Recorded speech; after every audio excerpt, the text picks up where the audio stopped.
والصلاة والسلام على سيد الأنبياء والمرسلين وعلى آله وأصحابه أجمعين. اللهم صل على سيدنا ومولانا محمد وعلى آل سيدنا ومولانا محمد وبارك وسلم. أعوذ بالله من الشيطان الرجيم. بسم الله الرحمن الرحيم. يا أيها الذين آمنوا توبوا إلى الله توبة نصوحا. وقال الله تعالى ففروا إلى الله صدق الله العظيم.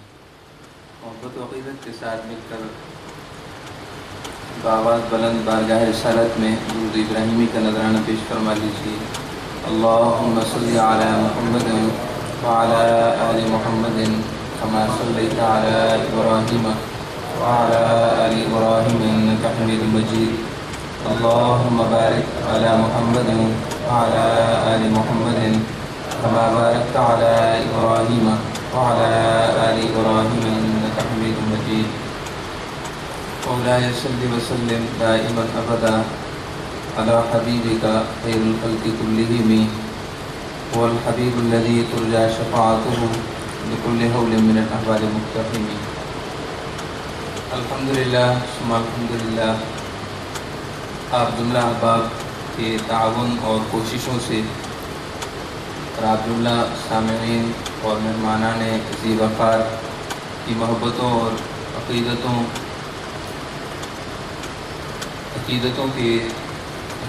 کی وجہ سے الحمدللہ آج شب برات کو یہ روحانی اور پرکیف محفل سجی ہے. اللہ رب العزت جملہ احباب کی کوششوں کو مرکز اسلام کے ساتھیوں اور کارکنان کی محنتوں کو اپنی بارگاہ میں قبول و منظور فرمائے، اور دام درم سخن جن ساتھیوں نے جس طرح بھی حصہ ملایا، شامل ہو کر مشورہ دے کر کسی بھی حوالے سے شریک ہوئے، اللہ رب العزت سب احباب کی کوششوں کو اپنی بارگاہ میں درجہ قبولیت نصیب فرمائے. میری آپ تمام دوستوں سے نہایت عاجزانہ التماس ہوگی کہ 30 سے 35 منٹ کا جو بیان ہو تو آپ بتوجہ سماعت فرمائیے، اور ہم سب کو کوشش کرنی چاہیے کہ بیان اپنے لیے سنیں، دوسروں کے لیے نہ سنیں. میں بیان کروں تو اپنے لیے کروں، آپ بیان سنیں تو ہر ایک اپنے لیے سنیں. عام طور پر جن وجوہات اور اسباب کی وجہ سے ہم محفلوں کے اثر سے خالی رہ جاتے ہیں، ان اسباب میں سے ایک بڑا سبب اور بڑی وجہ یہ ہے کہ ہر شخص اپنے سے بڑھ کر گناہ گار کے لیے سنتا ہے. کوئی با نمازی ہے تو وہ بے نمازی کے لیے سنتا ہے. اگر کوئی شخص نظر کی حفاظت کرنے والا ہے تو وہ بد نگاہی کرنے والے کے لیے سنتا ہے. اگر کوئی شخص پڑوسیوں کے ساتھ اچھا سلوک کرتا ہے تو پھر ان کے لیے سنتا ہے جو پڑوسی اچھا سلوک نہیں کرتے. یہی وجہ ہے کہ اکثر اوقات ہم بیان کے ہر جملے کو دوسرے کے لیے لے جاتے ہیں، اور دوسرا شخص ذہن میں آ رہا ہوتا ہے کہ وہ ایسا ہے اور یہ ایسا ہے، حالانکہ کروڑوں عیب تو ہمارے اندر ہی موجود ہوتے ہیں. آج کی رات شب برات ہے، اور یہ پیش نظر رہے حدیث کا وہ منظر اور حدیث کا وہ تصور جو آپ صلی اللہ علیہ وسلم نے عطا فرمایا کہ اس وقت اللہ تعالیٰ آسمان دنیا پر اپنی خاص تجلی فرما رہا ہے. اگرچہ وہ ہماری محسوسات میں نہیں ہے، ہم اس تجلی اعظم کو دیکھ نہیں سکتے کہ وہ آسمان دنیا پر کس طرح ہے، چونکہ ہمارے پاس وہ نظر نہیں ہے کہ جس نظر کے ساتھ ہم دیکھ سکیں، نہ ہمارے پاس وہ کان ہے کہ اللہ رب العزت کی وہ پرکیف اس کا اعلان اور پرکیف اس کی طرف سے یہ اعلان کہ الا من مستغفر فاغفر له، ہے کوئی بخشش کا طالب کہ میں اس کے گناہوں کو بخش دوں. الا من مسترزق فارزقه، ہے کوئی تنگی رزق کا شکار کہ وہ کشادہ رزق مجھ سے طلب کرے تو میں اس کے رزق میں کشادگی پیدا فرما دوں. الا من مبتلا فاعافی، ہے کوئی مصیبتوں میں گھرا، مصیبتوں میں مبتلا، کہ وہ مجھ سے نجات مانگے تو میں اس کو عافیت عطا کر دوں؟ ہے کوئی ایسا، ہے کوئی ایسا، ہے کوئی ایسا، ہے کوئی ایسا؟ اللہ رب العزت غروب شمس یعنی سورج غروب ہونے سے لے کر اور سورج کے طلوع ہونے تک اپنی شان کے مطابق اپنے بندوں کو اعلان فرما رہا ہے۔ تو اس وقت ہم اپنی جھولیوں کو اپنے چشم تصور میں کشادہ کر لیں، اللہ رب العزت کے حضور اپنے دامن مراد کو پھیلا دیں، اپنے گناہوں کو سچے دل سے یاد کریں اور اپنے آپ کو اس محفل میں بیٹھے ہوئے ہر شخص سے زیادہ اپنے آپ کو گناہ گار سمجھیں۔ تو اس کے بعد جا کر رحمتوں کا سلسلہ ہو سکتا ہے، ورنہ جب تک تکبر کا بت ہمارے اندر موجود ہے، جب تک اپنے آپ کو اچھا اور بہتر سمجھنے کا تصور ہمارے دلوں میں موجود ہے، تو پھر ہم خالی ہیں۔ اپنا جام وہی بھرتا ہے، اپنا پیالہ وہی بھرتا ہے جو اس کو خالی سمجھتا ہو۔ اگر میں یہ سمجھوں کہ میرا پیالہ اور میرا گلاس بھرا ہوا ہے تو کبھی بھی میں کسی کے آگے پھیلاؤں گا نہیں، کسی کے آگے نہیں رکھوں گا کہ اس میں بھر دو، اس لیے کہ میں نے تو سمجھ رکھا ہے کہ وہ بھرا ہوا ہے۔ اللہ رب العزت کی رحمت کی مثال دوستوں کچھ ایسی ہی ہے، جب تک اپنے آپ کو ہم گناہ گار سمجھ کر خالی دامن تہی دامن نہیں سمجھیں گے، تب تک رحمت الہی کے پانی کو اپنے سینوں میں ہم جمع کرنے کی سکت نہیں رکھ سکتے۔ یہ شان اسی کو ملے گی، یہ عطائیں اور بخششیں اسی کے لیے چھپا ہوا سرمایہ ہے۔ اللہ رب العزت کی بے حساب مغفرت اور اس کی بے حساب بخشش اور اس کا بے حساب کرم، اس کے بے حساب خزانے اسی کے لیے ہیں جو اپنے آپ کو گناہ گار سمجھ کر، اپنے آپ کو بدکار سمجھ کر اس کا مستحق بناتا ہے۔ بنی اسرائیل میں دو دوست تھے، دونوں نے یہ سوچا کہ مسجد میں جاتے ہیں، اللہ کی عبادت کرتے ہیں۔ اس وقت کے زمانے کے مطابق وہ گرجا گھروں میں جا کر عبادت کرتے تھے، اور دین موسوی علی نبینا علیہ السلام آہستہ آہستہ اس میں تبدیلی رونما ہوئی، ورنہ موسیٰ علیہ السلام اور دیگر انبیاء کرام جب تک بنی اسرائیل میں موجود رہے وہ اپنے دین پر کاربند رہا کرتے تھے۔ تو عبادت کرنے کے لیے دو دوست مسجد میں جانے لگے، دونوں گناہ گار اور بدکار تھے۔ انہوں نے سوچا کہ آج مبارک رات ہے، اللہ رب العزت کے حضور بخشش کے طالب ہوتے ہیں، شاید کہ ہماری مغفرت ہو جائے۔ چنانچہ وہ دو دوست جب مسجد کے دروازے پر پہنچے تو ایک تو اندر داخل ہو گیا، دوسرا شرم ساری سے وہیں باہر ٹھہر گیا۔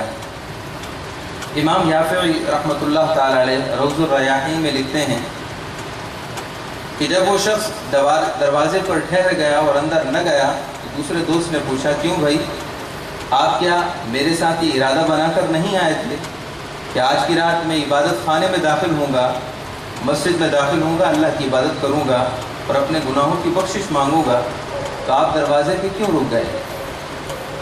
تو اس نے کہا کہ دوست مجھے شرم آتی ہے، میں نے اپنی آنکھوں سے اتنی بدنگاہی کی ہے، اپنے ہاتھوں سے اتنے گناہ اور ظلم کیے ہیں، اپنے پاؤں سے کئی دفعہ میں گناہوں کی سمت اور گناہوں کی جہت چلا ہوں، مجھے شرم آتی ہے کہ اس گناہ گار جسم کے ساتھ، گناہ گار بدن کے ساتھ اب اللہ کے گھر میں داخل ہوں۔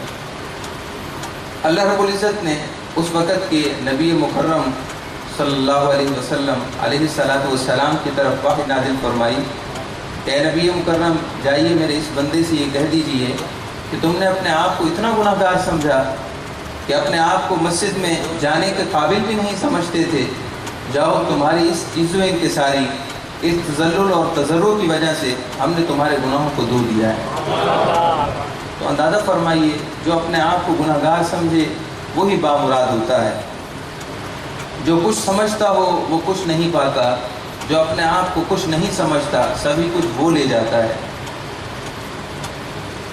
حضرت سیدنا منصور ابن عمار اپنے وقت کے ولی کامل تھے اور آپ اپنے زمانے اقدس کے اولیاء اللہ کی صف اول میں شمار ہوا کرتے تھے، مستجاب الدعوات تھے، جو بھی دعا کرتے تھے اللہ رب العزت آپ کی دعا کو فوری درجہ قبولیت عطا فرماتا تھا۔ منصور ابن عمار کے زمانے اقدس میں، ان کے شہر میں، ان کے علاقے میں ایک شرابی شخص تھا جو نہایت عیش و عشرت میں رہتا تھا اور بڑا مالدار تھا۔ عام طور پر انسان کا غنی ہونا، دولت مند ہونا، اگر اللہ رب العزت کی رضا میں وہ زندگی نہ بسر کرے تو اس سے وہ گناہ سرزد ہوتے ہیں جو انسان کے وہم و گمان میں بھی نہیں ہوتا۔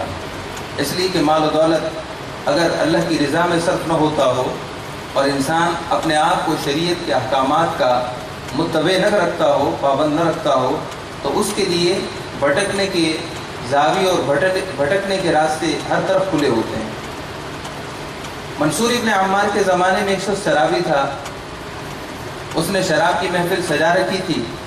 اپنے غلام کو 4 درہم اس وقت کی کرنسی، چاندی کا سکہ ہوتا تھا، 4 درہم 4 چاندی کے سکے دے کر بھیجا کہ جاؤ بازار سے کچھ پھل فروٹ خرید کر لاؤ تاکہ جو میری محفل میں شراب نوشی کے لیے میرے دوست آئے ہیں میں ان کو پیش کر سکوں۔ اس شرابی شخص کا غلام 4 درہم لے کر محفل سے نکلا، اس جگہ سے نکلا۔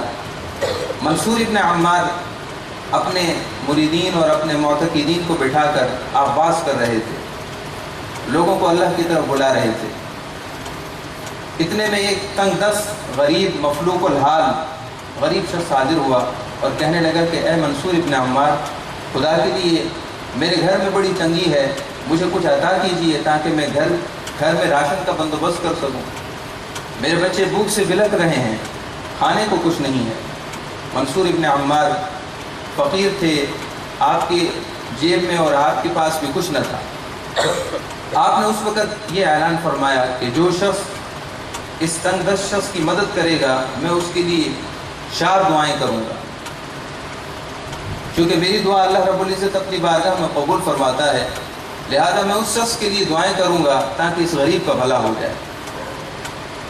اتنے میں وہ غلام جو اپنے مالک کی طرف سے 4 درہم لے کر نکلا تھا، جب وہ آپ کے قریب سے گزرا تو اس نے آپ کا یہ اعلان سن لیا۔ فوراً سے اس نے 4 درہم حاضر کر دیے، عرض کی کہ حضور میری طرف سے اس تنگ دست کی مدد کر دیجیے اور میرے لیے 4 دعائیں کیجیے۔ منصور ابن عمار نے رضی اللہ تعالی رحمۃ اللہ علیہ نے 4 درہم لے کر اس غریب شخص کو دے دیے۔ پھر فرمایا ہاں بولو کون سی 4 دعائیں کرانا چاہتے ہو؟ غلام نے کہا پہلی دعا تو یہ ہے کہ میں ایک شخص کا غلام ہوں، زیر دست ہوں، محکوم ہوں، آپ دعا فرمائیے کہ میرا مالک مجھے آزاد کر دے، میں غلامی سے آزاد ہو جاؤں، بری ہو جاؤں۔ پہلی دعا یہ ہے۔ سیدنا منصور ابن عمار رحمۃ اللہ علیہ نے دعا فرما دی اور فرمایا کہ دوسری دعا کیا ہے؟ اس نے عرض کی کہ حضور دوسری دعا یہ ہے کہ جو 4 درہم میں نے آپ کے کہنے پر اس کو دیے ہیں، اللہ رب العزت اس کے بدلے میں مجھے 4 درہم فوراً عطا فرمائے، مجھے 4 درہم ابھی مل جائیں، کیونکہ اللہ کا وعدہ ہے جو اللہ کی راہ میں خرچ کرتا ہے اللہ تعالیٰ اس کو دنیا اور آخرت میں اس کا بدلہ دیتا ہے، اور دنیا میں جو بدلہ ملتا ہے وہ بھی کم سے کم 10 گنا ہوتا ہے، تو کم سے کم مجھے 4 درہم دوبارہ مل جائیں۔ آپ نے دعا فرما دی۔ فرمایا تیسری خواہش کیا ہے؟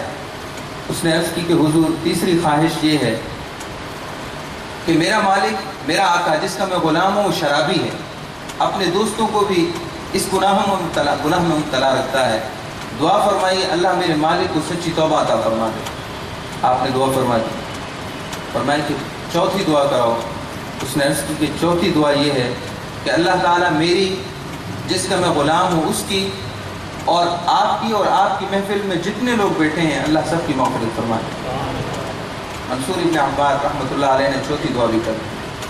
اب توجہ سے بات فرمائیے، اللہ کی شان کرم دیکھیے، اس کی جود و عطا دیکھیے، اس کی بخشش کا مینہ اور بارش جب برستا ہے پھر وہ یہ نہیں دیکھتا کہ کون گناہ گار ہے اور کون نیکوکار ہے۔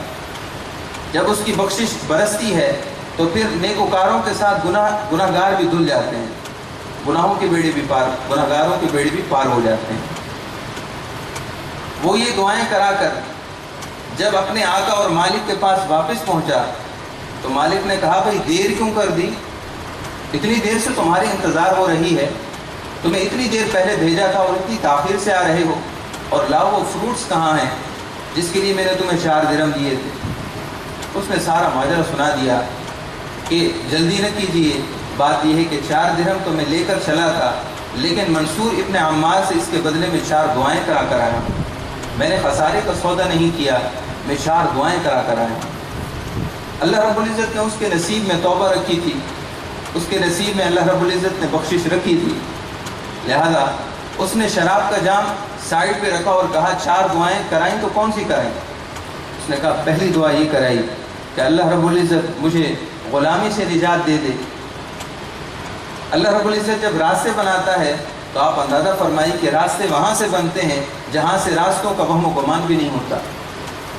بند دروازے تو کھل ہی جاتے ہیں، جہاں سے دروازے نہیں ہوتے اللہ رب العزت وہاں سے بھی دروازے بنا دیتا ہے۔ اس لیے سچی مغفرت کا طالب، اللہ رب العزت کے در کا سچا طالب، اللہ رب العزت کی بخشش کا سچا طالب کبھی نامراد نہیں ہوتا۔ اس نے اپنے گناہوں کی زندگی کو گناہوں سے تر بتر کر دیا ہو، اپنے دامن روح کو گناہوں سے سیاہ کر دیا ہو، لیکن اگر بارگاہ الہی میں سچی ندامت کے ساتھ اتنا بھی آنسو بہا دے کہ جس کی مقدار مکھی کے سر کے برابر ہو، جیسا کہ حدیث پاک میں آیا ہے، اللہ رب العزت اپنا فضل و کرم چاہے تو اس ایک چھوٹے سے آنسو کی وجہ سے اس کے گناہوں کی بخشش فرما دیتا ہے۔ اللہ رب العزت نے راستہ بنانا تھا، مالک نے کہا دعا کیا کرائی؟ اس نے کہا پہلی دعا یہ کرائی کہ مجھے غلامی سے نجات مل جائے۔ آقا نے کہا کہ جاؤ، میں نے تمہیں اللہ کی راہ میں آزاد کر دیا ہے، اللہ کی رضا کے لیے میں نے تمہیں آزاد کر دیا۔ کہا دوسری دعا کیا کرائی تھی؟ کہا دوسری دعا یہ کرائی تھی کہ اللہ تعالیٰ مجھے 4 درہموں کے بدلے میں 4 درہم فوراً عطا فرمائے۔ مالک نے جیب سے 4 درہم نکالے اور کہا آزاد تو تمہیں میں نے کر ہی دیا ہے، لو 4 درہم، یہ بھی میں تمہیں اس کا مالک بناتا ہوں، تمہارے حوالے میں۔ دوسری دعا بھی اللہ رب العزت نے فوراً سے قبولیت کے اثرات اور قبولیت کے اسباب مہیا فرما دیے۔ پوچھا کہ تیسری دعا کیا کرائی؟ کہا تیسری دعا یہ کرائی کہ اللہ تجھے اس گناہونے کام اور گناہونے جرم سے، یعنی شراب نوشی سے نجات دے دے۔ مالک نے جو جام رکھے ہوئے تھے ان کو فوراً سے اٹھا کر دور پھینک دیا اور آنکھوں سے آنسو بہہ نکلے اور گزار ہوا یا اللہ اب کبھی اس گناہگار بندے کے منہ سے کبھی شراب کا پیالہ نہیں لگے گا۔ سیدنا منصور ابن عمار کی دعا اثر پر اثر لا رہی تھی، ابھی اس نے 4 درہم بھی دے دیے، آنکھوں سے آنسو بہہ پڑے، گناہوں سے سچی توبہ کر لی۔ آخر میں کہا کہ چوتھی دعا کیا کرائی؟ کہا چوتھی دعا یہ کرائی کہ اللہ رب العزت میری اور آپ کی، منصور ابن عمار کی اور اس مجلس میں جتنے لوگ بیٹھے تھے، اللہ سب کی معافی اور بخشش فرما دے۔ منصور ابن عمار کی آنکھوں سے مزید آنسو نکلے، اس گناہگار کی، اس شراب نوش کی آنکھوں سے آنسو نکلے، اس مالک کی آنکھوں سے، اور کہا بھائی جو میرے بس میں باتیں تھیں وہ تو میں نے کر دی، رہا گناہوں کو بخشنے کا معاملہ تو یہ تو مالک کے دست قدرت میں ہے، میں تو یہ نہیں کر سکتا۔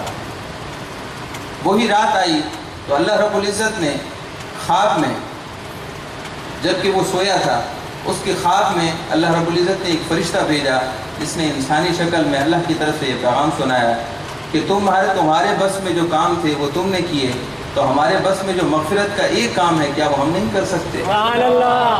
تمہارے بس میں جو کام تھے وہ 3 تم نے کر دیے، اور تم بندے ہو کر یہ 3 کام کر سکتے ہو، میں تمہارا مالک ہو کر کیا تمہاری بخشش کا کام نہیں کر سکتا؟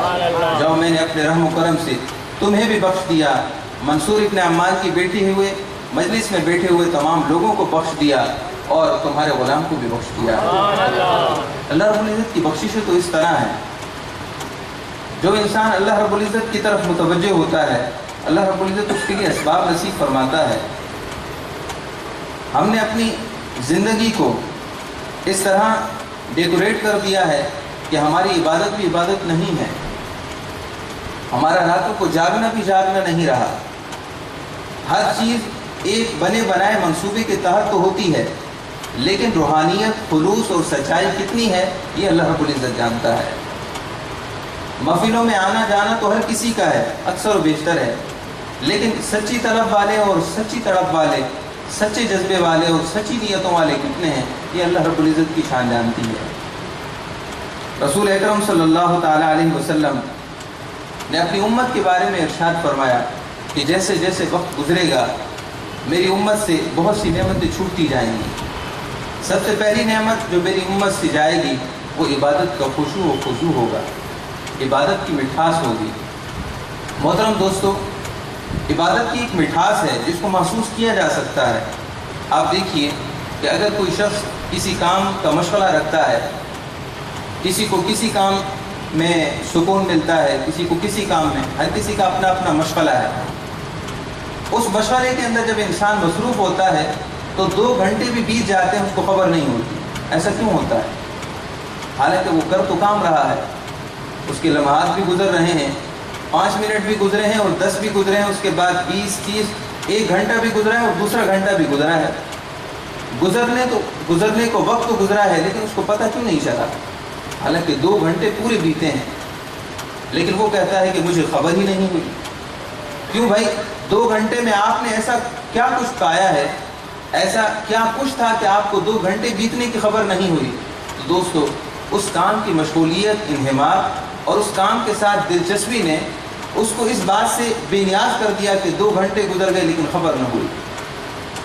جبکہ ہماری نماز یہ ہے کہ 5 منٹ کی نماز کے اندر ڈھیروں خیالات آتے ہیں اور 5 منٹ میں ہر منٹ گزرنے کا ہمیں احساس ہوتا ہے۔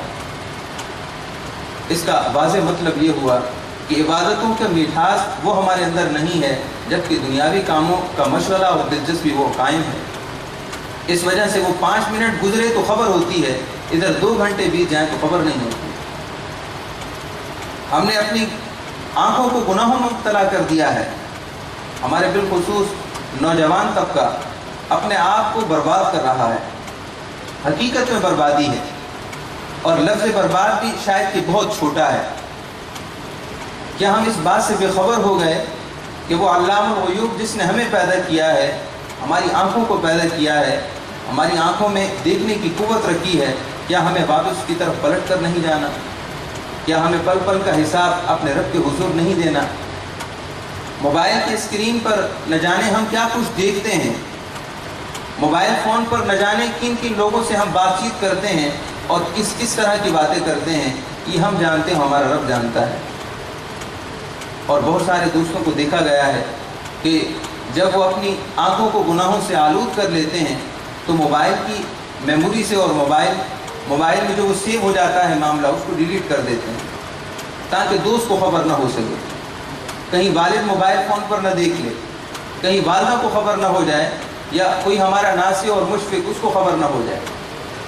ہم نے اپنے دوستوں سے چھپا لیا، اپنی موبائل اور کمپیوٹر کی میموری سے اس کو ختم کر دیا ہے، لیکن جو ہمارے بائیں کندھے پر فرشتے بیٹھے ہیں، کیا ہم اس کو مٹا سکیں ہیں؟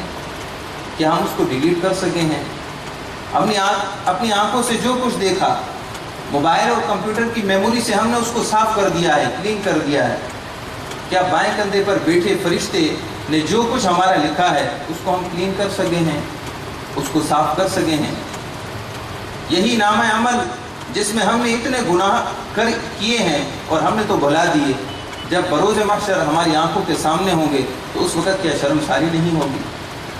محترم سامعین اکرام، اور بالخصوص میرے نوجوان دوستوں اور نوجوان مصاحبوں، دنیا ایک دن فنا ہو جائے گی، اس کے بعد جو معاملہ شروع ہونے والا ہے کبھی ہم نے اس کے بارے میں سوچا بھی نہیں ہے۔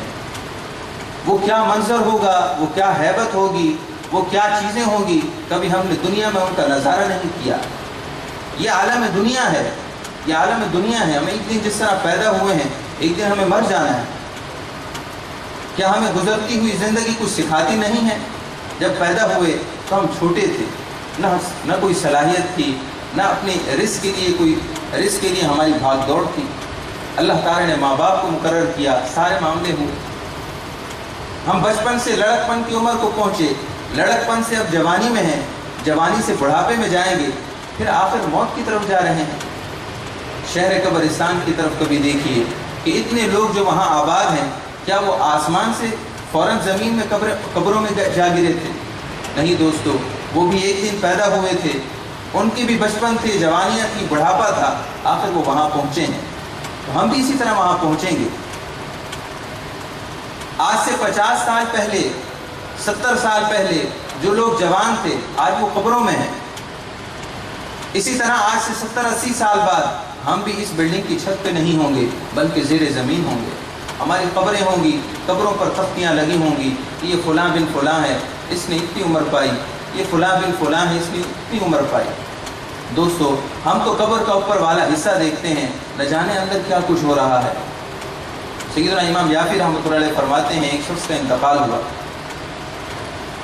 لوگوں نے اس کو غسل دیا، کفن دیا، اور جنازے کی چارپائی پر رکھ کر جب قبرستان پہنچے، اس کی قبر کھودی، تو جیسے ہی قبر کھودی اندر کالا سیاہ سانپ نکلا، اور وہ سانپ بھی ایسا کہ دنیا میں اس کا کوئی مثل نہیں، دنیا میں ایسا سانپ دیکھا ہی نہیں گیا۔ قبر کھودتے ہیں تو قبر میں سانپ نکلتا ہے۔ انہوں نے سمجھا کہ اتفاقاً اندر ہوگا، کوئی عجیب و غریب جانور ہے، قبر کو بند کر دیا، دوسری جگہ قبر کھودی۔ جب دوسری جگہ کھودی تو وہاں بھی وہی سیاہ سانپ اس قبر میں بھی موجود ہے، اس قبر کو بھی بند کر دیا، تیسری قبر کھودی۔ جب اس کو کھودا تو حیران رہ گئی کہ وہی سانپ جو پہلی دو قبروں میں تھا وہ یہاں بھی موجود ہے، بالکل اس کے ہم شکل۔ امام جعفر رحمۃ اللہ علیہ فرماتے ہیں کہ انہوں نے 30 قبراً 30 قبریں کھودی۔ ظاہر ہے اپنے میت کو کون مصیبت کے حوالے کرتا ہے؟ ایک چیونٹی کا ڈنگ تو ہم سے برداشت نہیں ہوتا، ہم نے کب سوچ لیا ہے کہ دیکھا جائے گا۔ بہت سے ذہنوں میں اس طرح کے وساوس ہیں کہ دیکھا جائے گا، اللہ فضل کرے گا۔ چیونٹی کا ڈنگ برداشت نہیں ہوتا، لال بیگ یہاں پہ آ جائے تو ہم سب تتر بتر ہو جائیں، اور صرف چوہا ہمارے گھر میں آ جائے تو ہم اس کمرے میں نہیں رہ سکتے۔ اس قدر، اور کمرہ تو یہ ہے کہ اس کے لیے ایگزٹ کے دروازے ہیں، ایگزٹ ہے، باہر نکل سکتے ہیں، ایک جگہ سے دوسری جگہ منتقل ہو سکتے ہیں۔ دوستو، قبر تو 2.5 گز ہے، وہاں کوئی ایگزٹ نہیں ہے۔ جو پہنچ گیا سو پہنچ گیا، بھلے چیخے اور چلائے، اس کو قبر سے باہر کوئی نہیں نکالے گا۔ اس قبر کے لیے ہم نے کبھی کچھ نہیں سوچا۔ امام جعفر فرماتے ہیں 30 قبریں کھودی، 30 کے اندر وہی سانپ تھا، آخر مجبوراً انہوں نے میت کو وہیں ڈالا اور اندر سے قبر بند کر دی۔ وہ قبر جس میں ہم نے قیامت تک رہنا ہے، اس کی کشادگی کے لیے کچھ سامان کیا ہے؟ یہاں ایک گھر لیتے ہیں، ڈیڑیا روم لیتے ہیں، اس کے اندر فرنیچر اور نہ جانے کیا کچھ ڈال دیتے ہیں۔ بجلی کا انتظام نہیں تو اس کو پہلے دیکھتے ہیں، اگر ہوادار نہیں ہے تو پھر ہوادار ڈھونڈنے چلتے ہیں، ہر چیز کو دیکھتے ہیں۔ کبھی قبر کے بارے میں سوچا ہے؟ 2.5 گز کی قبر کو کشادہ کرنے کے بارے میں سوچا ہے؟ اس میں لائٹنگ کے انتظام کے لیے کچھ سوچا ہے کہ وہاں کوئی روشنی پیدا کی جائے؟ کبھی ہم نے سوچا ہے کہ وہاں کوئی جنت کی طرف کھڑکی کا انتظام کر دیں؟ کبھی ہم نے سوچا ہے کہ اس قبر کے اندر کوئی باغیچے کا بندوبست کر دیں، کوئی اپنا پہلے سے کوئی دوست وہاں بھیج دیں کہ جب ہم قبر میں جائیں تو وہ ہمارا ہم نشین ہو کر ہم سے باتیں کر سکے؟ پھر آپ یہ بھی دیکھیے کہ دنیا میں ہم جتنا بھی رہ جائیں 80 برس رہیں گے، 80 برس رہنے والے گھر کے لیے اتنا سب کچھ ہے، لیکن قبر میں جب کہ قیامت تک رہنا ہے وہ کوئی 80 برس نہیں ہے، نہ جانے وہ کتنے 80 برس ہوں گے، کبھی ہم نے کوئی اہتمام نہیں کیا۔ ہم سب کو سوچنا ہوگا غور سے، ٹھنڈے دل سے اور سنجیدگی سے۔ شب برات کی رات میں اور ان مبارک راتوں میں ہمیں اپنے آخرت کے حوالے سے سوچنا چاہیے۔ ہر کسی کام کو تفریح نہیں سمجھنا چاہیے، ہر چیز تفریح نہیں ہوا کرتی، بہت سی چیزیں حقیقت ہوا کرتی ہیں۔ جن چیزوں کو حقیقت کی نظر سے دیکھنا چاہیے ہم ان کو مذاق سمجھتے ہیں، اور جن چیزوں کو مذاق سمجھنا چاہیے ہم ان کو حقیقت سمجھتے ہیں۔ نیوز چینل، ٹی وی کے سامنے بیٹھ کر نیوز چینل دیکھنے والا، دلچسپی رکھنے والا شخص 5 گھنٹے بیٹھ کر ٹی وی کے سامنے بیٹھتا ہے، اس کو خبر ہی نہیں کہ وہ کیا کر رہا ہے۔ زندگی کے قیمتی لمحات وہ ان کاروباری لوگوں کے حوالے کر رہا ہے، لیکن اپنی فکر آخرت اور فکر قبر کے لیے اس نے کچھ سوچا نہیں ہے۔ ایک بزرگ فرماتے ہیں کہ میں سفر کر رہا تھا، دوران سفر قبرستان کے قریب پہنچا، رات پڑ گئی، سوچا یہیں آرام کر لوں، دور دور تک کوئی بستی کا نام و نشان نہ تھا۔ کیونکہ ولی کامل تھے، قبرستان سے ان کو کوئی وحشت نہ تھی، لہذا ایک قبر کے قریب ہی آرام فرما ہو گئے۔ خواب میں دیکھتے ہیں کہ ساری قبروں والے اٹھ کھڑے ہوئے ہیں، اور جو ان کے قریب قبر والا شخص تھا وہ ان سے کہتا ہے بھائی تم سو رہے ہو، تمہارے پاس کیا سونے کا وقت ہے؟ ہمیں تو اگر 2 رکعت نماز نفل پڑھنے کے لیے اللہ رب العزت دوبارہ دنیا میں بھیج دے تو ہم اپنا سارا خزانہ لوٹا دیں گے، لیکن وہ 2 رکعت نماز نفل کو ہم وقت کو ہم اللہ تعالیٰ سے لے لیں گے۔ 2 رکعت نماز نفل کے وقت کو بھی ہم غنیمت سمجھتے ہیں اور آپ سو رہے ہیں۔ محترم دوستو، ہم نمازیں ضائع کر رہے ہیں اور نمازوں کی تضییع کے مرتکب ہو رہے ہیں۔ کیا اللہ رب العزت کو منہ نہیں دکھانا؟ محترم دوستو، جب انسان مرتا ہے تو اس وقت نماز ہوتی ہے جو اس کے لیے شراب ہو، جو اس کے لیے سیرابی کا سبب بنتا ہے۔ جو شخص 5 وقت کی نماز ادا کرتا ہو، مرتے وقت اس کو پیاس نہیں لگے گی، وہ سیراب ہو کر اس دنیا سے عافیت سے جائے گا۔ اور جس نے نماز نہ پڑھی ہوگی، نمازوں کو ضائع کیا ہوگا، جب اس کے مرنے کا وقت آئے گا تو وہ اتنا پیاسا ہوگا کہ اگر پانی کے جام اس کو پہلاتے جائیں، اس کے باوجود اس کی پیاس نہیں بجھے گی۔ رسول اکرم صلی اللہ تعالیٰ علیہ وسلم نے ارشاد فرمایا کہ انسان اپنی اخروی زندگی میں، اپنی آخرت کی زندگی میں جب جاتا ہے تو دنیا کی ساری زندگی اس کو ایک پلک چھپکنے کی مقدار لگتی ہے۔ ہماری جب پلکیں چھپکتی ہیں تو خودکار طریقہ ہے، اللہ رب العزت نے ایک سسٹم رکھا ہے کہ ہماری آنکھوں کی پلکوں کا چھپکنا خود بخود ہوتا ہے، اور نیرو سیکنڈ کے اندر ہوتا ہے کہ پلکیں چھپکتی ہیں تو ہمارا جو منظر سامنے دیکھ رہے ہوتے ہیں اس میں کوئی خلا نہیں آتا، کوئی رکاوٹ نہیں آتی، وہ منظر اسی طرح دیکھ رہے ہوتے ہیں۔ پلکیں چھپک جاتی ہیں، پھر بھی وقت گزرنے کا احساس نہیں ہوتا۔ تو پلکیں چھپکنے کی مقدار بہت ہی کم مقدار ہے، تو یہی کم مقدار ہمیں آخرت میں دنیا کی کم مقدار لگے گی، دنیا ہمیں اتنی سی زندگی لگے گی۔ اس لیے ہم سب کو چاہیے کہ فکر آخرت کریں، ہم سب کو چاہیے کہ آخرت کے حوالے سے سوچیں۔ آج شب برات ہے، اللہ رب العزت ارشاد فرما رہا ہے، الا من مستغفرین، الا من مستغفرین، الا من مستغفرین، بخشش ہے کوئی مانگنے والا، ہے کوئی بخشش مانگنے والا؟ ہم سب کہہ دیں جی ہاں اللہ، ہم چاہتے ہیں کہ ہماری بخشش ہو جائے۔ اللہ رب العزت فرما رہا ہے کہ ہے کوئی بخشش مانگنے والا، ہم سب کہہ دیں لبیک یا اللہ، اے اللہ ہم حاضر ہیں، ہم ہیں بخشش کے طالب۔ اللہ رب العزت ارشاد فرما رہا ہے کوئی رزق کی تنگی کا شکار جو کشادہ رزق مانگے، جی ہاں اے اللہ ہم حاضر ہیں، ہم چاہتے ہیں کہ ہمارا رزق وسیع ہو جائے۔ اللہ رب العزت ارشاد فرما رہا ہے کہ ہے کوئی مصیبتوں میں مبتلا، ہے کوئی گناہوں میں مبتلا کہ نجات مانگے، میں اس کو نجات دے دوں۔ ہمیں اکثر دوست کہتے ہیں کہ جی بد نگاہی ایک ایسا معاملہ ہے جو ہم سے چھوٹتا نہیں ہے، کچھ ماحول ایسا ہے، معاشرہ ایسا ہے۔ آئیے آج کی رات اللہ رب العزت سے سچے دل کے ساتھ ہم بد نگاہی سے توبہ کر لیں، بد نگاہی سے نجات مانگیں، اس لیے کہ وہ ہر نعمت دینے کے لیے اپنے بندوں کو آج بلا رہا ہے۔ تو آج کیوں نہ ہم موقع کو غنیمت جانتے ہوئے ان گناہوں کی سچی توبہ کر لیں، ان گناہوں سے نجات مانگ لیں جن سے پیچھا نہیں چھڑایا جا رہا، جن سے ہمارا پیچھا نہیں چھوٹ رہا۔ آج کی رات وہ رات ہے کہ اللہ رب العزت سے کچھ بھی مانگیں گے انشاءاللہ وہ عطا فرمائے گا، اس کا وعدہ ہے۔ رسول اکرم صلی اللہ علیہ وسلم نے ارشاد فرمایا کہ جو جتنا بھی گناہگار ہو اللہ رب العزت کی اس کی معافی فرما دے گا، اور اگر حقوق العباد اس کے ذمے ہوں گے تو محدثین نے لکھا ہے کہ اس کے اندر حقوق کی ادائیگی کا جذبہ ہوگا، اور اللہ رب العزت حقوق کی ادائیگی کا اسباب نصیب فرما دے گا۔ امام یافی رحمۃ اللہ تعالی علیہ نے سیدنا شقیق بلخی رحمۃ اللہ تعالی علیہ کے حوالے سے لکھا ہے کہ سیدنا شقیق بلخی رحمۃ اللہ تعالی علیہ ارشاد فرماتے ہیں کہ جو شخص یہ چاہتا ہو کہ اس کی قبر میں روشنی ہو، اسے چاہیے کہ تہجد کی نماز پڑھا کرے۔ تو فجر کی نماز بھی پڑھیں، تہجد کی نماز بھی پڑھیں، اپنے آپ کو بد نگاہی سے بچائیں۔